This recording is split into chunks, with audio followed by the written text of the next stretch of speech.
12 അപ്പോസ്തലന്മാർക്കും അവരുടെ കൂടെയുള്ളവർക്കും രക്ഷ അവരിൽ നിന്ന് വിജാതീയരിലേക്ക് മാറ്റപ്പെട്ടെന്നോ അവർ പ്രസംഗിക്കുന്ന ദൈവരാജ്യം ഉടനെ വരികയില്ലെന്നോ പൗലോസ് പ്രസംഗിക്കുന്ന കാര്യങ്ങൾ എന്തൊക്കെയാണെന്നോ ഒന്നും ആ ദിവസങ്ങളിൽ മനസ്സിലായിരുന്നില്ല. ഒടുവിൽ പത്രോസിന് മാത്രമാണ് ദൈവരാജ്യം ഉടനെ വരികയില്ലെന്നും അതിന് കാലതാമസം വന്നു എന്നും അത് പൗലോസിന് നൽകപ്പെട്ട സുവിശേഷം നിമിത്തമാണെന്നും എല്ലാം മനസ്സിലായത്.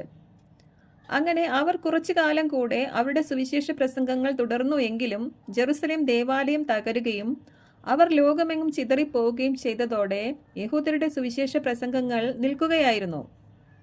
ജെറുസലേമിൽ യഹൂദരുമില്ല, ദേവാലയവുമില്ല. എങ്കിൽ അവരിലൂടെ ജാതികൾ എങ്ങനെ രക്ഷിക്കപ്പെടും? ജാതികൾ ജെറുസലേമിലേക്കും യഹൂദരിലേക്കും ഒഴുകി എത്തേണ്ടതിനു പകരം യഹൂദർ ലോകമെങ്ങുമുള്ള ജാതികളുടെ അടുക്കിലേക്ക് ഒഴുകിപ്പോയി.